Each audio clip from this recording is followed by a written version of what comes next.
오늘도 추운 날씨 가운데 은혜를 삼아하는 마음으로 수요 예배 가운데 나오신 우리 성도님 한 분 한 분을 주님의 이름으로 환영합니다. 오늘은 제가 설교를 시작하면서 사진 한 장을 좀 보여드리고 시작을 하려고 하는데요. 당황해하지 마시고 보시면 됩니다. 저의 과거의 모습인데요. 잠시 사진을 좀 띄워주시면 감사하겠습니다. 네, 같은 사람입니다. 너무 충격을 먹어서 말씀을 못 하시는 것 같은데, 자, 화면상에 보실 때 이제 그 장발을 하고 있던 때가 이제 대학교 시절이고요.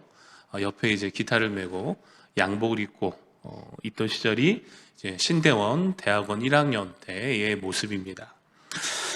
제가 이 사진을 공개하고 말씀드리고 싶은 것은 무엇이냐면, 이 다이어트에 관해서 말씀을 드리려고 해요. 제가 정말 이제 대학교 때 그 체중을 급격하게 뺐습니다.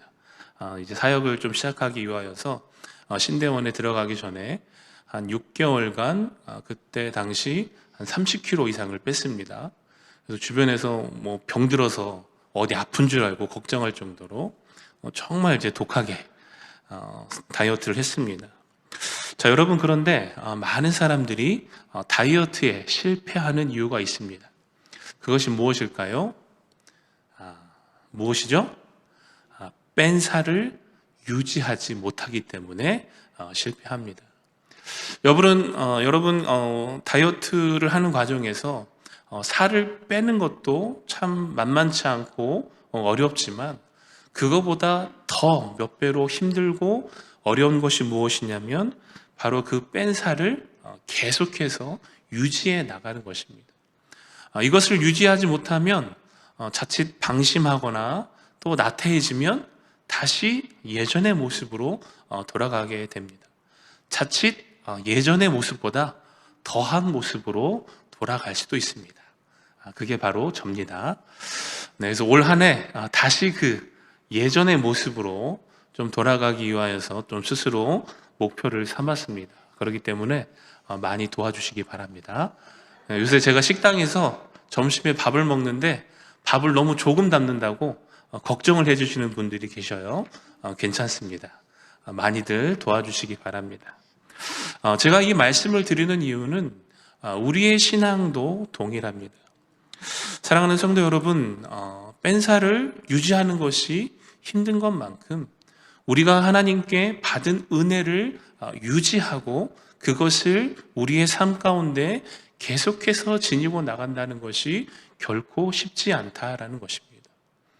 여러분, 어려서부터 교회를 다니신 분들은 한 번쯤 경험을 해보셨을 것입니다. 그것이 뭐 청소년 시절 수련회일 수도 있고요. 또 청년 시절의 어떠한 부흥회일 수도 있고, 또한 성인이 되고 장년이 되어서는 어떠한 일과 또 어떠한 사건을 계기로 해서 하나님을 깊게 경험하고 그 은혜를 풍성하게 누렸던 때를 누구나 갖고 있을 것입니다. 여러분, 그렇다면 그때 가졌던 그 풍성한 은혜와 그 열정과 그 열심을 아직도 유지하고 계신가요? 그것이 쉽지 않다라는 것입니다. 더 가까운 말로 주일에 받은 은혜를 우리가 일주일 동안 살아가면서 얼마만큼 유지를 하고 있는가를 한번 점검해 보시기 바랍니다. 여러분, 우스갯소리로 주일날 오전 예배 때 받은 은혜를 그날 주차장에서 까먹는다라는 얘기가 있습니다. 이것이 무엇이냐면 은혜를 받죠. 야, 오늘 정말 하나님 말씀 너무나 은혜로웠어. 정말 그 말씀대로 살아가야지 라고 해서 주차장을 갔는데 누가 내 차 앞에 차를 막아놓고 연락이 안 된다든가, 또 이제 나가는데 시간이 오래 걸리면 거기서부터 은혜를 까먹기 시작하죠. 막 짜증이 올라오고, 빨리 가야 되는데 왜 차를 이렇게 내놨어 하면서 분을 내면서 그 받은 은혜가 어느 순간 사라지게 됩니다. 사랑하는 성도 여러분, 이스라엘의 과오가 무엇입니까? 가나안 전복 전쟁이 끝나고 출애굽을 경험한 세대가 모두 죽고 나자 그 다음 세대들은 하나님의 은혜를 잊어버렸습니다. 자신의 소견에 옳은 대로 행하고 하나님을 버리며 하나님을 멀리하였습니다. 그 결과 어떠한 결과를 가져오게 됩니까? 약속의 땅 가나안에서 하나님의 심판을 받게 됩니다. 여러분, 이 이스라엘의 역사를 통해서 우리가 깨닫게 되는 것이 무엇입니까? 하나님의 은혜를 받는 것 또한 중요하지만 그보다 더욱더 중요한 것은 그 받은 은혜를 어떻게 유지하며 나아가는가에 있다라는 것입니다. 여러분, 다니엘은 그의 인생에 끝까지 자신의 믿음과 신앙을 지키며 형통하였습니다. 몇 대의 왕을 거치면서 그가 끝까지 형통한 길을 걸었죠. 여러분, 다니엘이 죽음 직전까지 그의 평생에 하나님의 형통한 길을 걸을 수 있었던 이유는 분명합니다. 그는 어떠한 상황 가운데서도 하나님께 받은 은혜를 유지하였고 주변의 시기와 질투, 어떠한 모함 가운데서도 그 믿음과 신앙이 흔들리지 않았다라는 것입니다. 그렇다면 오늘을 살아가는 우리 또한 동일합니다. 우리가 받은 은혜를 가장 확실하게 유지하는 방법은 그 받은 은혜에 따라 우리의 삶 가운데 적용하며 살아내는 것인 줄 믿습니다. 사랑하는 성도 여러분, 오늘 저와 여러분의 삶 가운데에 행함과 진실함을 나타내므로 말미암아 하나님께 받은 은혜를 유지하여 매일의 삶 가운데 부어주시는 놀라운 하나님의 은혜와 승리를 날마다 받아 누리시는 저와 여러분이 되시기를 주님의 이름으로 축원하여 드립니다. 오늘 본문은 요한 1서를 기록한 이후 쓴 짧은 서신입니다. 그리고 그 내용을 보면 요한 1서의 축소판이라고 할 수 있을 정도로 그 내용과 성격 면에서 요한 1서와 매우 흡사합니다. 그래서 오늘 본문 말씀의 제목을 여전히 힘써야 할 것들이라고 잡아보았습니다. 오늘 말씀 제목을 정할 때에 이 여전히라고 하는 단어를 이제 그 의미를 국어사전으로 검색을 하다가 그 뜻을 발견을 하고 오늘 제목을 정하게 되었는데요. 이 여전히라고 하는 단어의 뜻은 전과 같이라는 뜻을 갖고 있습니다. 그래서 이 단어를 보니까요, 긍정적으로 사용할 때와 부정적으로 사용할 때가 있었습니다. 예를 들면 이런 것입니다. 오랜만에 누군가를 만났을 때, 야, 너는 정말 여전하구나. 그러면 이것은 긍정적인 의미죠. 그런데 누군가를 만났을 때, 야, 너는 정말 여전하구나. 그러면 어떤 의미죠? 부정적인 의미가 되는 것입니다. 늘 성실하게 자신의 삶을 살아온 사람에게 야, 너 정말 여전하구나 라는 이 말은 칭찬과 존경의 의미를 담고 있죠. 그러한 반면 반대로 게으른 삶을 살아온 사람에게 야, 넌 정말 여전하구나 라고 이야기하는 것은 굳이 해석하지 않겠습니다. 저는 오늘 우리의 믿음과 신앙생활이 긍정적인 여전함이 있었으면 좋겠습니다. 제가 가끔 중학교 때 또 고등학교 시절에 지도하였던 그 아이들의 소식을 이제 SNS를 통해서 접하게 됩니다. 그 SNS를 통해서 이제 오랜만에 소식을 접할 때 그 가운데 청년이 되어서도 여전히 믿음 가운데 정말 성실하게 성장하는 아이들이 있습니다. 여러분, 그 아이들을 보면 참 제 마음에 기쁨이 넘쳐납니다. 야, 정말 여전히 신앙생활 잘하고 있구나. 정말 예전과 변함없이 여전히 정말 하나님 앞에서 충성되게 잘 섬기고 있구나. 그런데 한편으로 그 반대의 경우도 접하게 됩니다. 학창시절 늘 이 세상과 교회 사이를 왔다 갔다 하면서 갈팡질팡하고 마음을 잡지 못하고 살아가던 그 아이들이 성인이 돼서도 여전히 중심을 잡지 못하고 헤매고 있는 그 삶을 볼 때 참 제 마음이 한켠으로는 무거워집니다. 여러분, 그렇다면 하나님 보시기에 우리의 신앙과 우리의 믿음의 모습은 어떠한가 한번 점검해 보기를 원합니다. 여러분, 정말 하나님 보시기에 여전히 아름다운 신앙생활을 하고 계신가요? 아니면 하나님 보시기에 여전히 안타까운 신앙생활을 하고 계신가요? 바라는 것은 우리의 신앙과 믿음이 하나님 보시기에 여전히 아름답고 칭찬받는 신앙이 되어지기를 주님의 이름으로 축원하여 드립니다. 오늘 본문을 시작하면서 오늘 본문에 통해서 우리가 함께 나누고자 하는 것은 크게 두 가지입니다. 요한이 믿는 자들에게 여전히 전과 같이 힘써야 할 것에 대해서 권면하고 있는데요. 그것이 무엇인가라는 것입니다. 첫 번째는 서로 사랑하라라는 것입니다. 오늘 본문 4절과 6절 말씀을 함께 보겠습니다. 너희 자녀들 중에 우리가 아버지께 받은 계명대로 진리를 행하는 자를 내가 보니 심히 기쁘도다. 부녀여, 내가 이제 내게 구하노니 서로 사랑하자. 이는 새 계명같이 내게 쓰는 것이 아니요 처음부터 우리가 가진 것이라.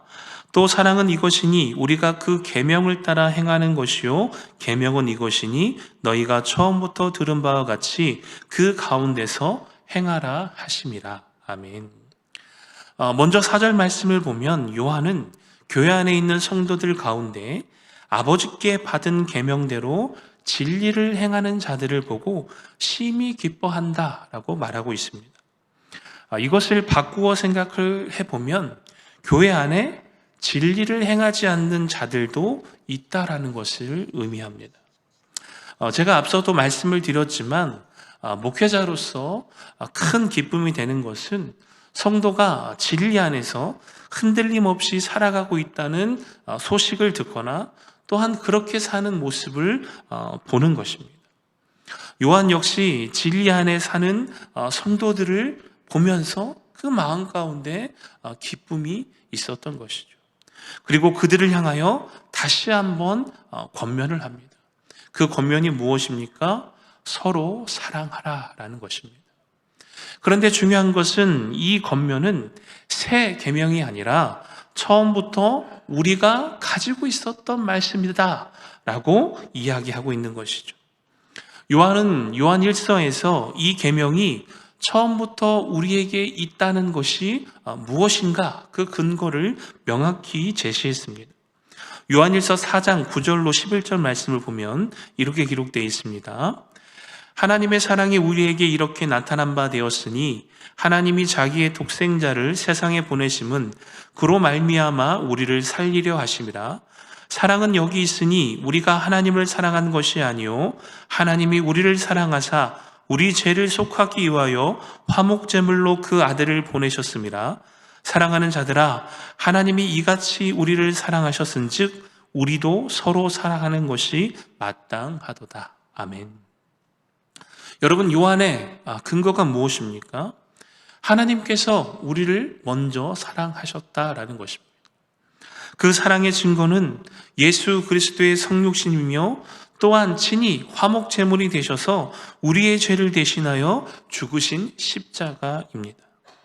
그래서 우리가 먼저 그 하나님의 사랑을 받았고 그 하나님의 사랑을 알기에 우리는 마땅히 그 사랑을 나타내야 한다라는 것입니다. 그러므로 사랑하는 성도 여러분, 이 서로 사랑하라라고 하는 이 계명은 새로운 계명으로서 우리에게 주신 것이 아니라 이미 우리에게 있는 것을 온전히 나누는 것을 의미하게 되는 것입니다.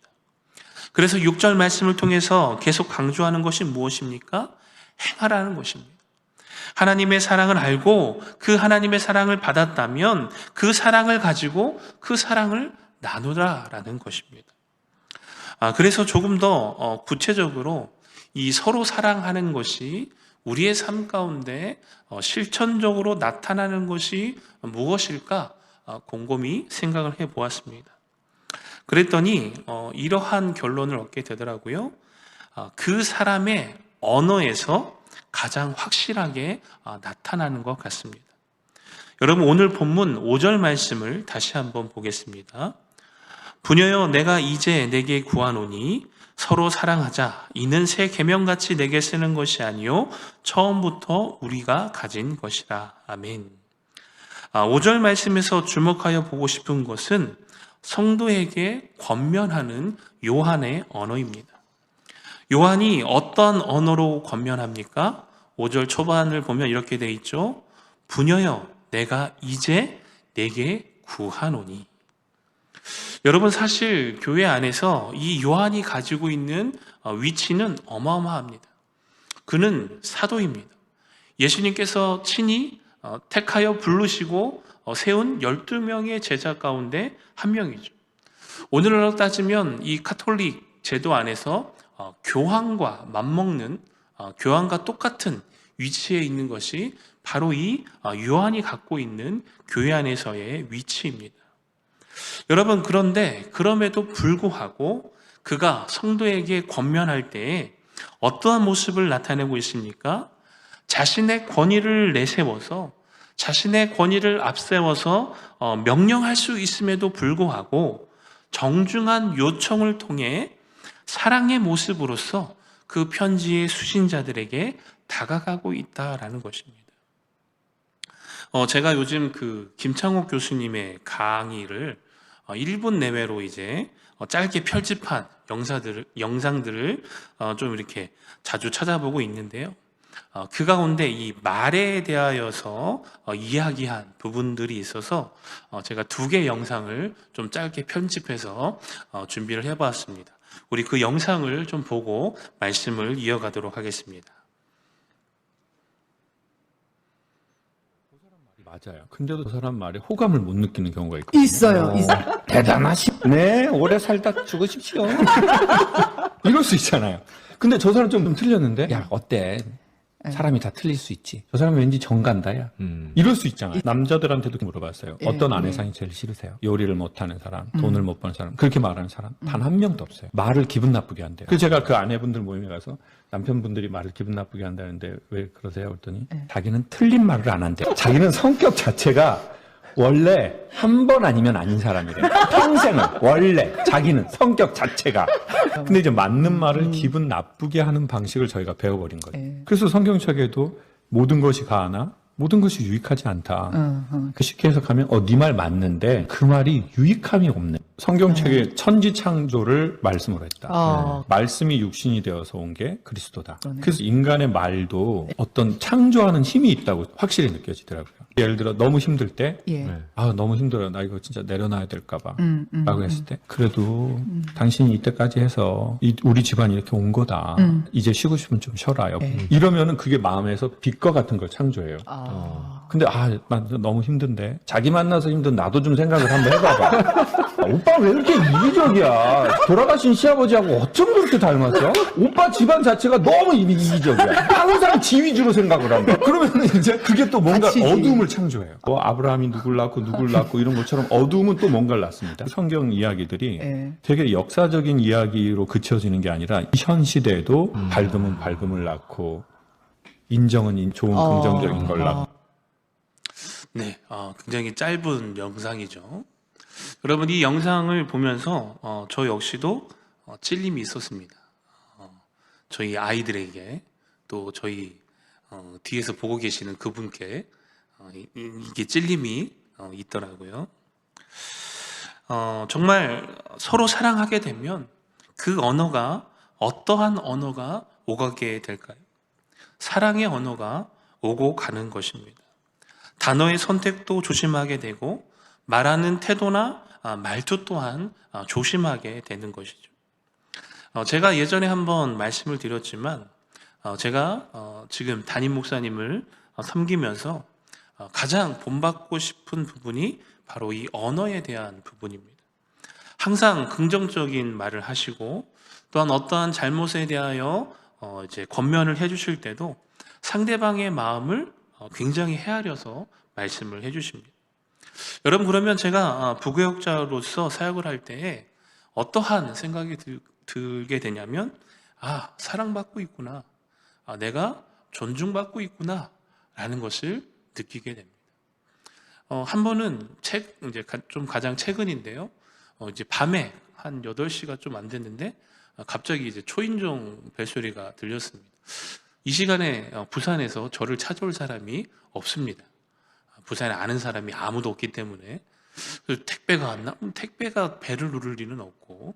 그래서 이제 뭐 굉장히 프리한 복장으로 나갔는데 담임 목사님께서 이제 빵 봉투를 하나 이렇게 들고 계시면서 가까운 이제 카페에 갔는데 빵이 너무 맛있어서 좀 아이들하고 나눠 먹으면 좋겠다 싶어서 사갖고 왔다. 그리고 빵을 하나 툭 주시고 가시는 거예요. 여러분, 그렇다면 제 마음에 어떠한 마음이 들까요? 그래. 그래서 여기 남아있는 거지. 그래. 이거 보고 여기 남아있는 거지. 그런 생각이 드는 거예요. 네, 여러분, 결코 아부하는 게 아닙니다. 네. 여러분, 서로 사랑한다는 것, 그것에는 그 안에 사랑의 언어가 있다라는 것입니다. 여러분, 우리 교회 안에 이러한 서로에 대한 사랑의 언어가 가득 넘쳐나기를 간절히 소망합니다. 장로님, 사랑합니다. 늘 기도하고 있습니다. 권사님, 오늘 점심 국물이 끝내줘요. 별로 공감을 안 하시나 보네요. 저는 점심 때 국을 먹을 때마다 항상 감동을 받습니다. 어떻게 이렇게 맛있게 육수를 내셔서 국을 끓이시는지 사랑합니다. 자, 그리고 집사님, 오늘 헤어스타일이 너무 아름다우십니다. 우리 주일학교 아이들을 볼 때에도 저희 예를 들면, 야, 라마 오늘 너무 멋있네. 나혜라 오늘 너무 이쁘네. 여러분, 이렇게 사랑으로서 바라봐 주는 것입니다. 또 더 나아가서 목사님 오늘 말씀에 은혜 받았습니다. 여러분, 이 말 한마디가 그 목회자로 하여금 얼마나 큰 위로가 되는지 모릅니다. 전도사님, 늘 신경 써주시고 전화 주시고 챙겨주셔서 너무 감사드려요. 여러분, 이러한 사랑의 언어, 이러한 말 한마디가 정말 서로 사랑하고 있구나, 사랑받고 있구나, 존중하고 있구나 라는 것을 느끼게 되어진다라는 것입니다. 그래서 바라는 것은 정말 우리 부곡교회 안에 이러한 사랑의 언어가 가득 넘쳐나기를 주님의 이름으로 축원하여 드립니다. 두 번째, 요한이 믿는 자들에게 여전히 힘써야 할 것에 대해 권면하고 있는 것은 적 그리스도를 경계하라라는 것입니다. 오늘 본문 7절과 11절 말씀을 함께 보겠습니다.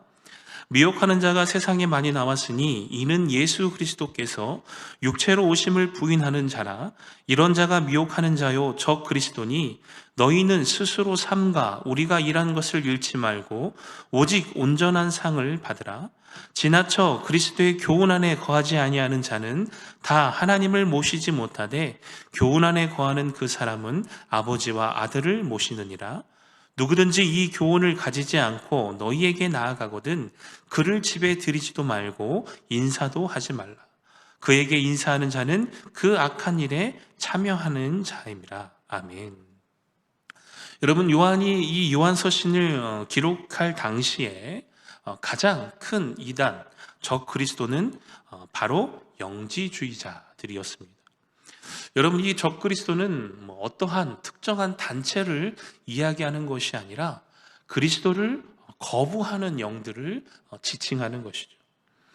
당시 영지주의자들은 이원론적인 사고를 갖고 있었습니다. 영은 선하고 육은 악하다라고 하는 사고방식이죠. 그렇기 때문에 예수 그리스도의 성육신을 부인합니다. 뿐만 아니라 예수 그리스도의 십자가와 또한 부활 또한 부인을 하죠. 더 나아가서는 이 영지주의자들은 육체의 범죄를 용인하고 성적인 문란을 조장하며 성도 간에 필연적으로 나누어야 하는 이 사랑의 계명 또한 왜곡시킴으로 말미암아 사랑의 행함을 약화시키고 있었습니다. 여러분, 이러한 영지주의자 이단들과 거짓 교사들이 끊임없이 교회 안에 침투하여서 믿음이 연약한 성도들을 미혹하고 있다라는 것입니다. 그리하여서 적지 않은 성도들이 그 미혹에, 그 올무에 걸려서 넘어지게 되죠. 그래서 요한은 더욱더 강력하게 이러한 거짓 교사들에 대하여 경계하라라고 권면하고 있는 것입니다.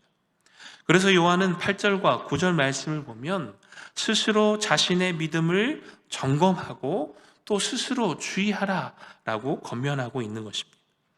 말씀과 기도를 통해 자신의 모습이 진리에서 벗어나 있지는 않은가 살피고 또한 하나님 아버지와 그 아들을 믿는 믿음 안에서 굳건히 세워지라라고 권면하고 있는 것이죠. 더 나아가서 강조하고 있는 것이 무엇입니까? 거짓 교사를 배척하라라는 것입니다. 10절 말씀을 보면 굉장히 강하게 말씀을 하죠. 집에도 들이지도 말고 인사도 하지 말라라고 권면하고 있습니다. 이것은 그 당시에 이제 풍습을 좀 이해를 해야 되는데 그 당시 이단들이 순회 전도 사역을 하면서 성도의 집과 가정교회를 방문한 것과 연관이 있습니다. 여러분, 핍박을 피하여서 흩어진 유대인들이 있죠. 바로 이 디아스포라 그리스도인들입니다. 이 흩어져 있는 유대인들에게 복음을 전하기 위하여서 이제 전도자가 그 집을 방문하거나 그 가정교회를 방문하면 굉장히 이렇게 극진하게 대접을 하는 것이 그 당시 풍습이었습니다. 따라서 20절과 11절 말씀에 이 인사하다라는 단어의 원어적인 뜻을 보면 기뻐하다, 영접하다라는 뜻이 있습니다. 따라서 이 이단들, 영지주의자들, 거짓 교사들을 기뻐하며 영접하지 말라라는 것입니다. 여러분, 당시 이단들은 교회 안에서 위장을 하고 은밀하게 활동을 하면서 이 성도들과 어느 정도의 친분 관계를 형성할 수 있었습니다. 그래서 잘 모르죠. 이렇게 이처럼 이단들에게 호의적인 반응을 보이게 되면 그 이단끼리에 현혹될 비밀을 제공하기 때문에 그 이단과의 교제와 또한 그 교류 자체를 강력하게 금지하고 경계하라라고 명령하고 있는 것입니다.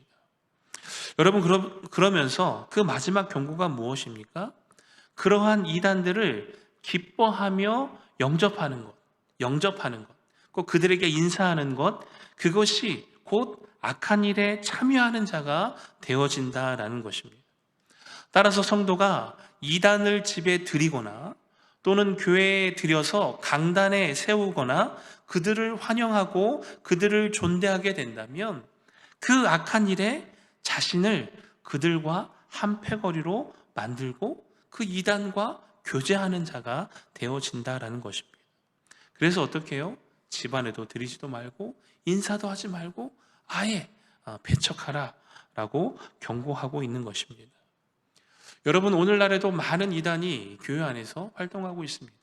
겉으로 보기에는 분간하기가 쉽지 않습니다.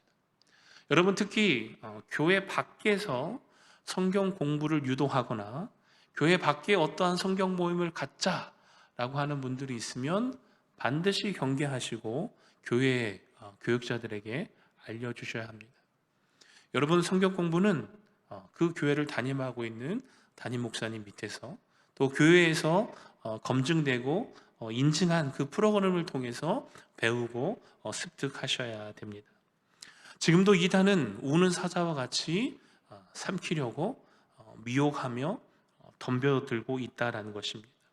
그러므로 사랑하는 성도 여러분, 날마다 말씀과 기도로 자신의 신앙을 점검하며, 특별히 우리가 이제 오후 예배의 시간을 통하여서 이 믿음의 기초 시리즈를 하고 있지 않습니까? 집중하여서 우리가 듣고 또 기초를 쌓음으로 말미암아 그 이단을 분별하여서 경계할 수 있는 지혜와 그 능력이 우리에게 있기를 주님의 이름으로 축원하여 드립니다. 여러분, 말씀을 마치면서 하나님께 받은 은혜를 유지하며 우리의 믿음과 신앙을 지키는 것, 그것이 우리가 여전히 힘써야 하는 것인 줄 믿습니다. 오늘 본문을 통해 두 가지를 말씀을 드렸습니다. 첫째는 서로 사랑하라라는 것입니다. 그 서로 사랑의 실천적인 것으로서 무엇을 말씀드렸습니까?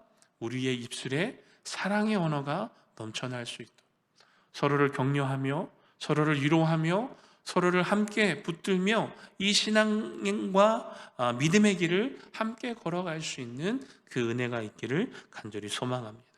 두 번째는 적그리스도를 경계하라라는 것입니다. 적그리스도는 이단입니다. 지금도 이단들은 거짓 교리와 달콤한 속임수로 성도를 미혹하고 있습니다. 그러므로 스스로 말씀과 기도로서 자신의 신앙을 점검하고 이단을 분별할 수 있는 능력을 키워야 하는 줄 믿습니다.